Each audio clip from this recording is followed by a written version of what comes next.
My portfolio contains multiple different elements, such as evidence of 4 different e-learning packages. I picked these based on my diagnostic assessment. The lowest scores from my diagnostic assessment were highlighted and then improved by completing the e-learning packages. My portfolio also contains reflection notes from each lesson that was delivered in sessions. My reflection notes contain what happened in the lesson and which elements I thought helped me the most.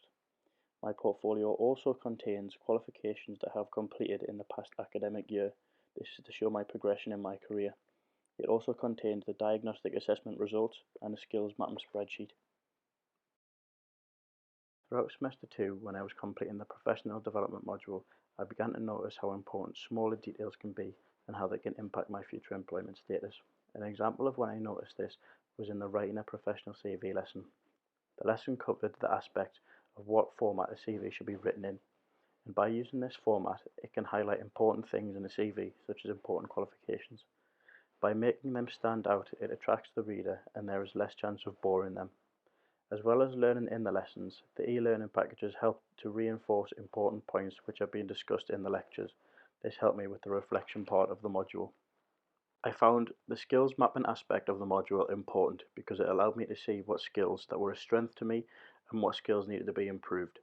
As can be seen in the screenshots, the strengths in my skill mapping were decision making and problem solving, and an area to improve was digital skills. The skills mapping was detailed in explanation, so it helped me to see what needed improving in the digital skills compartment. This can all be seen in the screenshots. If I were to pick 3 characteristics of my personality, the 3 I would go for would be confident, motivated, and cooperative. The reason for picking confident would be because I have experience in a school environment and also in coaching, so I have some knowledge of how to react in a teaching environment. The reason I would choose motivated is because I have a real interest in sport, as I also play football as a hobby and not just coaching in college. So I have a real passion for sport, which will come through when teaching and motivate me to take pride in my work by delivering the best sessions possible. And the reason for picking cooperative is because I know from experience that cooperation is key when working with students to make sure they get the best experience in the session, and also to be cooperative to colleagues so all teachers can create the best learning experience as possible for the students. Reflecting on my personal contributions throughout the module professional development, I think I contributed to most practical activities with the best of my ability. The one I found most helpful was the mock interviews. This was because it allowed me to see both perspectives of the interviewer and also the interviewee. I found this helpful because it let me practice being asked questions in an interview setting and also helped me see what an interviewer was looking for, things such as body language and tone of the interviewee. Realistic goals I have set myself this year for my future employment are to finish my university degree to the highest standard, to then go on to do a PGCE or a QTS to make sure I have the relevant qualifications to be a PE teacher, and then to also go and find a job at a middle school level of being a PE teacher to hopefully go on to lead the head of department. Over the past 2 years, to ensure I have created future employment status in my current job industry, I have went out and got 2 jobs with 2 different companies, one named Vision for Education and the other is my current job, CER Education. Both jobs entail the same aspects, where I go into schools as a teaching assistant, mostly in sport, but other subjects as well. This allows me to get first-hand experience of a school environment and looks good on my CV. As well as first-hand experience in the field, I have gotten multiple qualifications in different sports, such as Level 1 FA in football, which also looks good on CV, Level 1 basketball coaching, and my most recent one, Level 1 cricket coaching. As well as my current teaching job, I have also set up my own coaching business, which is mostly based on football for small groups of children from ages 6 to 15. The reason for doing this is to get good first-hand experience in a coaching setting and to also improve young footballers. Within my job industry of sport, there has been a lot of coaching businesses that have recently started up. This is to stay relevant and a new trend in the coaching business. The coaching business is not large group sessions, it's smaller group sessions and one-to-ones. There seems to be a lot of this about on social media at the moment, and starting my own coaching business is trying to keep up with the trends. A piece of research that I have used this year to help me understand sport better is from the UEFA website, UEFA.com, and it is about two coaches giving two different perspectives on one session. This has helped me understand sport more because it allows different perspectives to be put in to improve a coach's session. The article talks about two different coaches from two different coaching backgrounds and also two different sports, football and rugby.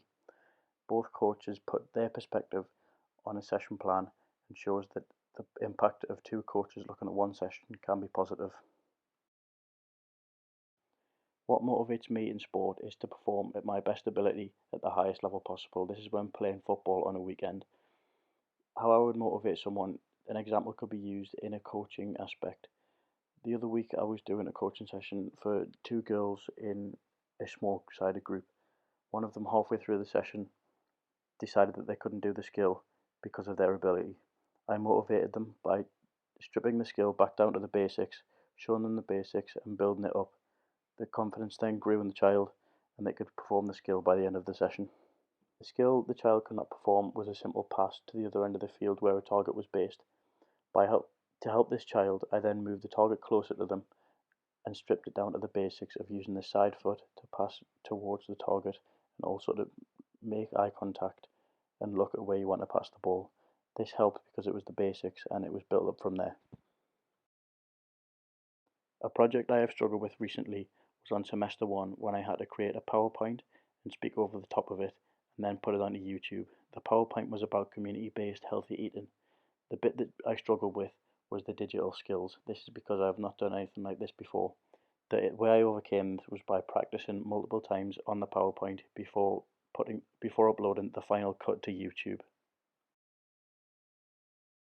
Customer service is very important in any industry, especially sport. It should be handled in sport using the universal skills to ensure satisfaction is at a high standard. To do this, you should listen to what the customer has to say and take it on board. Then explain to the customer what is going on and how you are going to change it so you are transparent with them and they understand why the changes are being made. It would mean that I have a job in the thing that I am most passionate about, so I will be highly motivated. I can offer employers hard work every time I plan or deliver a session. I can also offer a different avenue of connection with the players because I have been in the same situation as them when they are trying to take on board and learn new skills in every session. It can be hard. I have developed my skills this year to help me when I am looking for employment. This is the thing I took out of this year the most. The small details in a CV and an interview, they make you stand out as a candidate and therefore I am more likely to get the job.